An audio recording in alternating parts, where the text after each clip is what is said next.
Paladin is one of the newest classes added with the Lord of Hatred DLC, and with it there are a ton of different builds you can do. Judicator, Juggernaut, all sorts of stuff. But the meta has really shifted away from the Zeal Paladin, or the Zealadin as it is known if you play Diablo 2, and it is my personal favorite type of Paladin. So in this video today, I'm going to show you a build that not a lot of people have been going with. It's very off meta, but I've been able to push into the higher portions of Torment 8, 9, and 10 pretty handedly using all the stuff that I'm going to show you here today in this build. And like I'm going to say many times throughout this video, you can find the entire build linked below to Mobalytics in the description. But let's get started.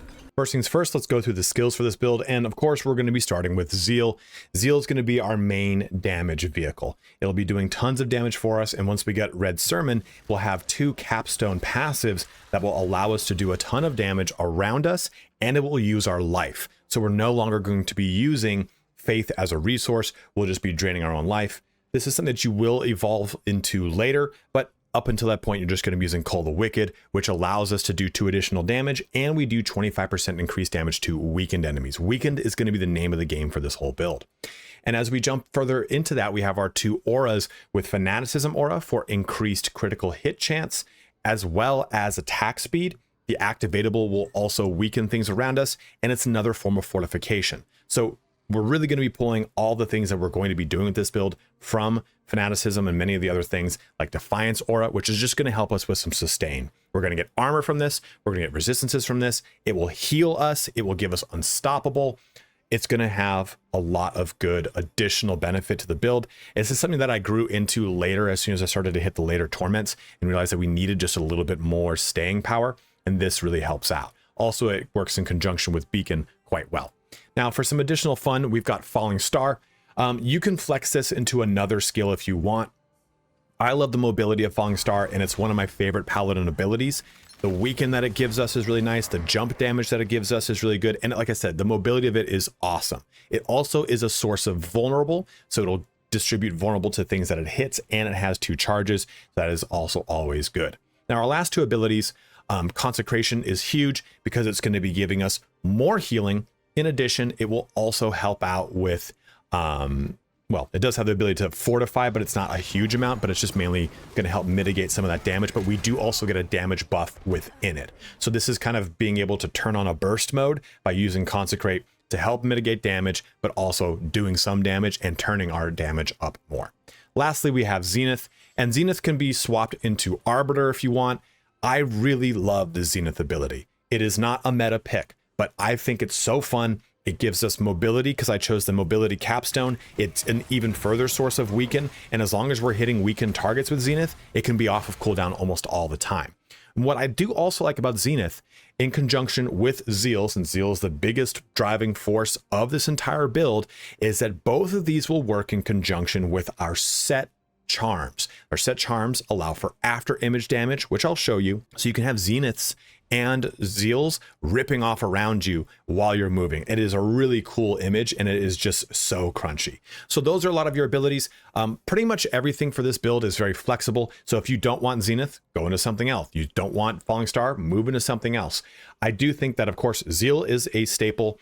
Consecrate is a staple, and Fanaticism Aura are a staple. The rest you can really play with as you see fit. And I do have a kind of beginner version of this build in the link below. And if you want to follow everything, you can check out the Mobalytics link. It'll have all of the points investments, all of the individual choices, all that will be below. So if you want that nitty gritty and you want to follow it while you're leveling up, it's all there for you. But you would start this build with Advance and or Clash if you're jumping into it. So let's now go into some more details. Moving into the aspect conversation, let's talk about all of our many ones that we've got. And there are a lot that you can flex around with this. You can find the link here. You've got a starter version, alternative, higher tier is what I'm looking at right now. So our defensives, we have the aspect of coagulation, which is just going to give us 20% DR while fortified. We'll be fortified the entire time, so it's awesome. Two-handed weapons now give us 40% DR as well, damage reduction. For our offensive aspects, we have penitence aspects, so spending health on a skill grants you 15% crit chance and 55% crit strike damage for 4 seconds. We're going to be doing that all the time because of the Red Sermon. That's going to force us to use that one specific capstone that makes so we do use our health rather than our faith to do abilities. Now, Revelator's aspect here is going to give us 32.5 increased damage percent on zealot skills. doubled while 3 or more stacks of fervor, and we're going to have 4 stacks, so this will be real nice. It's a great amount of damage, and this is scaled up even more because it's on an amulet. With each stack of fervor, you get 20% bonus critical strike damage. Again, we're going to have 4, so 4 times 20 is 80% crit strike damage. And then Aspect of Zealot's Covenant is going to give us that additional fervor stack, so it can go up to 4, but now additional hits from Zealot Oath deal 120% increased damage. Always quite good. Now, as far as our utility aspects, we have Undying, so this casting a skill heals you for 3% of your max life. Double this while injured, so if you're in critical situation, just keep casting. And then Wild Bolt is going to pull things into us every 1.5 seconds, and we do 15% increased damage. Some alternative aspects you can use are Militants here, so whenever you do a lucky hit while critical striking, you get you fortify for max health, which is nice. Crushing aspect, while fortified, you deal 65% increased damage. Rallying is going to give us ferocity when you crowd control an enemy or apply a stagger to a boss. You do have to build in that. Right now, in my current build, I don't have any kind of crowd control, so just know that. Lord of Blood here is now another lucky hit thing, so Zealot skills have a 20% chance to just heal you for 6% of your missing life. It's quite nice. It's very in line with Undying, but this is just simply casting a skill. So I wanted the constant healing versus the chance to be bigger heals. Revelators is already on here. Yes. Expectant is basic skills grant 4 to 6% increased damage for 4 seconds. That's not what I meant to put on here. Accelerating aspect, critical strikes with core skills increase your attack speed by 50% for 5 seconds. We will be critical striking with core skills quite a bit. And that other one I meant to look at was Edge Masters. So skills deal up to 60% increased damage based on your available primary resource. We will always have max resource. And just to kind of cover it in this section here as well, Red Sermon here. So Zeal does 105% increased damage and gains Death or Glory variant for free. And that Death or Glory, what we talked about in the skills section, is what is going to give us additional damage as well as costing us life, which would trigger Edge Masters and all sorts of other things. So for our Paragon board, we're going to be using a number of glyphs. We'll be using Spirit here. This is going to help us with increased critical strike damage and increases the damage an enemy takes from you as well. So we want that to be just a little additional package because we're already going to be focusing on it. Listen, I'm not the best board builder in the world. There might be a better way to set these boards up. I'm showing you the way that I did it as far as what's 1, 2, 3, 4, and 5.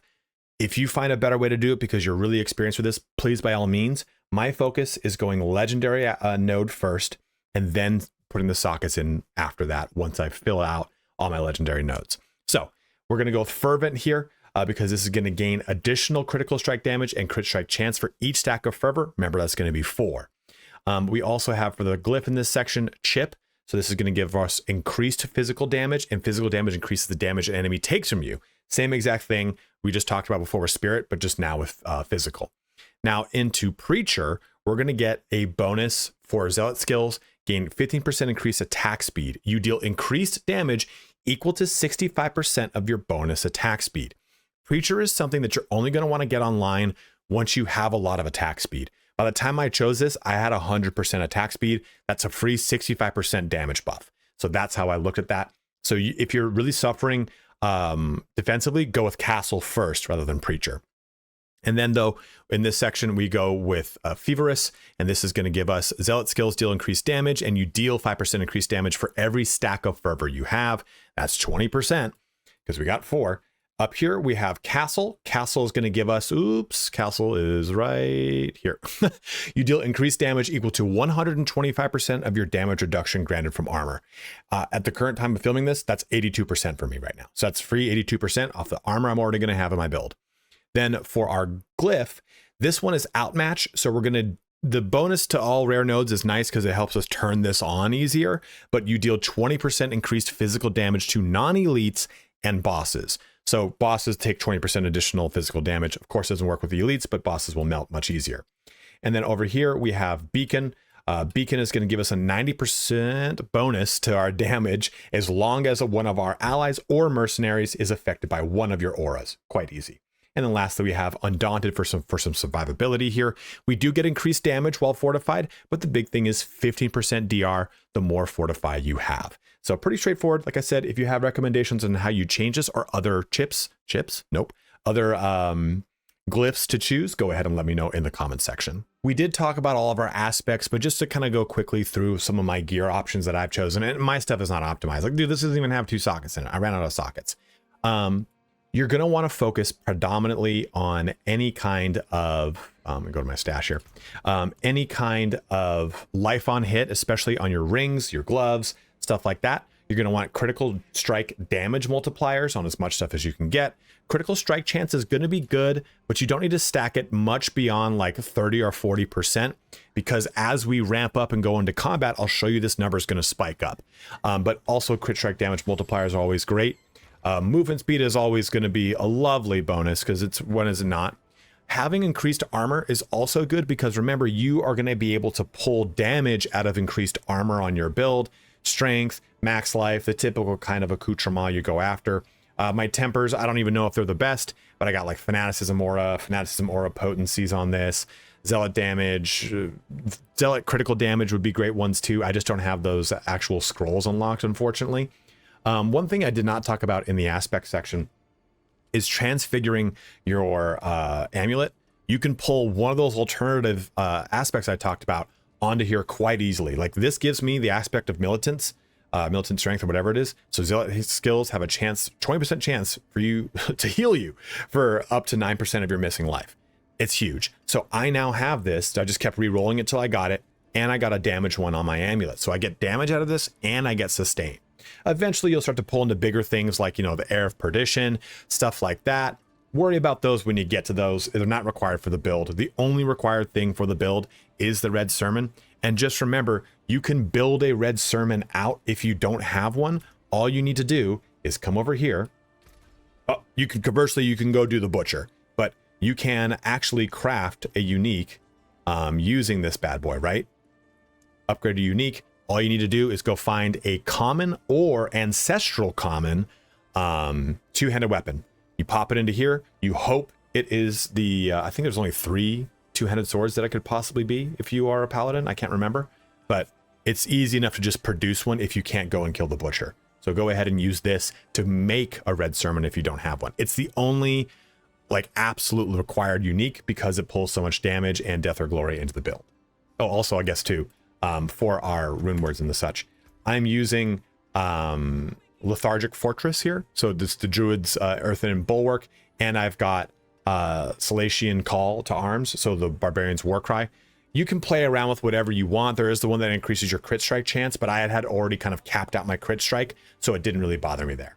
And one final section before we jump into the kind of under the hood section here is our talisman.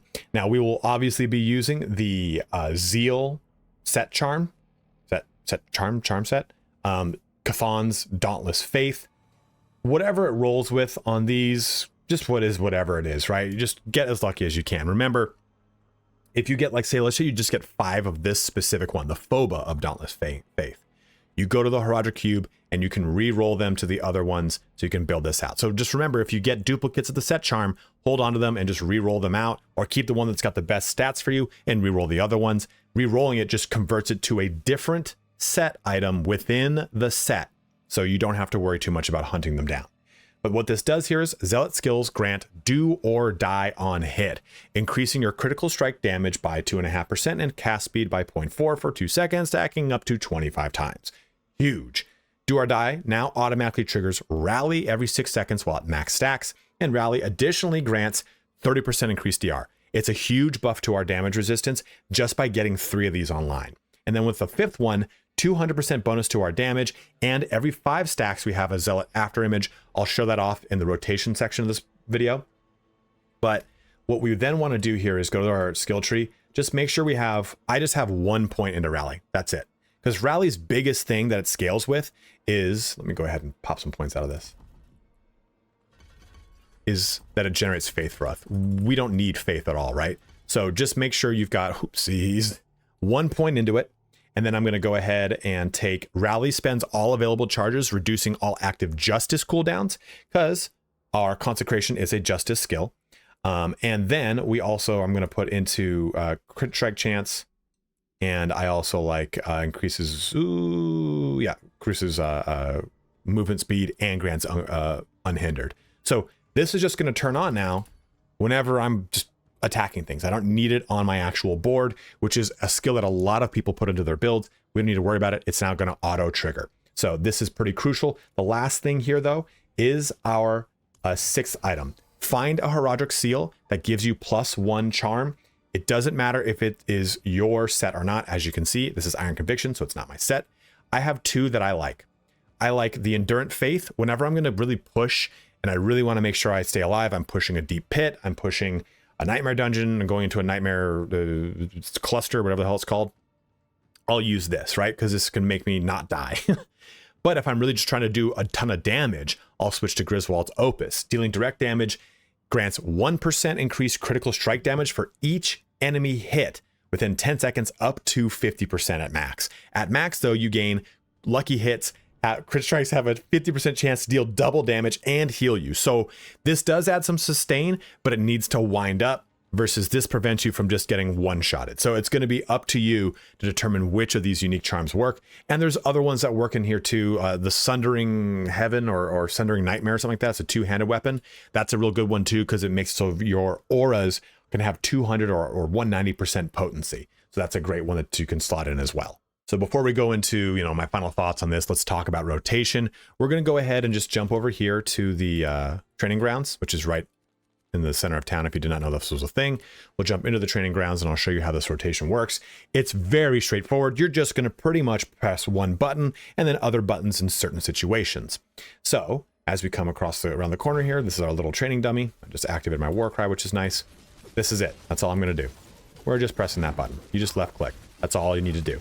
But okay, hey, I just hit a pretty crazy pack of monsters, a boss spawn, boom, I'm going to consecrate and go through it. The reason I don't consecrate all the time is I'm constantly on the move, and there's no reason to do that. If I get myself mired in combat, I can activate my Defiance aura for Unstoppable, and if I really need to trigger Weaken on a bunch of things before I use my ult, so I guarantee that it comes back online, we can use Fanaticism aura. But if you want to hey, I'm trying to move through this quickly, we'll just Falling Star onto something. Now, the 2 under the hood things I want to talk about, though, are our set charms that we talked about a little bit ago, and how this all works in conjunction. So that set charm thing, right? Hey, this has the echoing after image with Do or Die. How this works is, look at the bottom over here. Holding a Zealot after image, moving will spawn it. I'm going to go ahead and use Zenith. This might move me. Okay, cool. And we'll just do it again. Basically, as long as we keep attacking, you can see this builds it by 5. I was hoping we'd get a Zenith after image. And as we move, it just is casting that for me. So we'll keep attacking, we build it, we move around, and it just keeps following me around. So that's kind of how we can basically spin to win, right? We just keep attacking and move around. And if I want, I'll just go ahead and do this, and we'll use Zenith. So now Zenith is following me around. See that big, huge arc? That's Zenith. So Zenith has a chance to do this as well. And I talked about critical strike chance kind of scaling as we go into a combat. So here's our attack speed, our crit strike chance, and our crit damage. Let's attack something. Look at those numbers flying up. So we're still a little low on our crit right now because I've been tooling a lot of things with the build. Ideally, we'd want this to be at 100%, so we're constantly triggering this, and our crit damage goes up to 3,700%, and our attack speed went up to 80. Remember that 80 is then translated into a damage buff.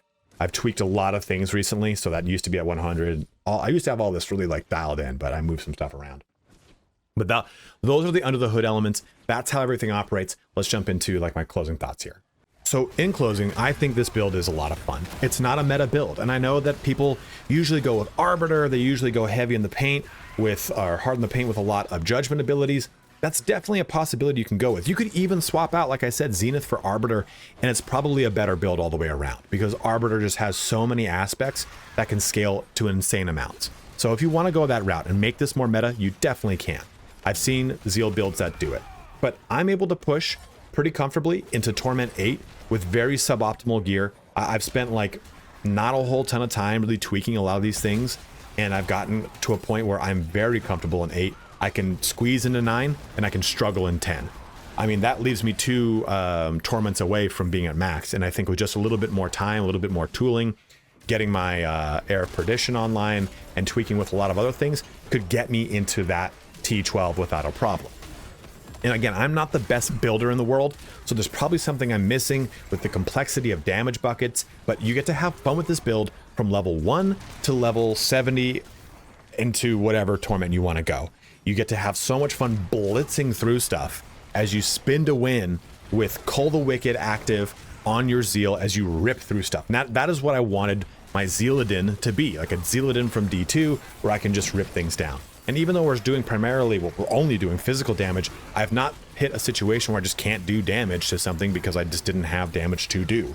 It's been a great build, and I've shown you a bunch of different points in this build in this video, so it's not just like, hey, here's me stacked with all this gear, just burning through everything. I've shown you portions of me leveling up with this, so it shows that this can work at level 1. You just simply turn on Zeal, and it's a little janky at level 1. It's a lot harder to really get into Zeal to begin with, and I'm not going to lie to you, if you really want to level faster, you should probably use Arbiter or Judicator up until 40 or 50, and then you can swap into Zeal with a little bit more luck because you've got better aspects to take advantage of, all sorts of things. Zeal at the very beginning of the game is very rough, but once you really get Red Sermon online and you start to not even get all of the aspects in, you can get, that's why I showed a lot of the alternative aspects, so you can see aspects that are not specifically Paladin aspects that you might already have unlocked that work really well for this build because they play into the mechanics that you're already working with. Fortify, max resources, core skills,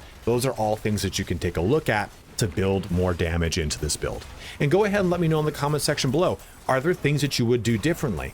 Are there different aspects you would do? Like, hey, you know what? I know you talked about expectant edge masters aspect. Use that instead. The damage bucket is stronger. I'll do it. You know, I've tried a lot of these aspects, and a lot of it has been quote unquote vibe testing, in the sense that I've put the aspect on, I've gone and done a pit or a nightmare dungeon. I'm like, this doesn't feel as strong as the other one I had on, or hey, this feels way stronger. So I'm always down to hear any of those, like, kind of like, hey, this is the actual technical explanation, this one's better, so on and so forth. And again, like I said, I know like Arbiter is probably the meta pick, but this is a way fun build. We get to have a ton of awesome skills going off. Get to use Falling Star, which is my favorite Paladin ability, and I get to rip through everything with Zenith. So a lot of fun to be had.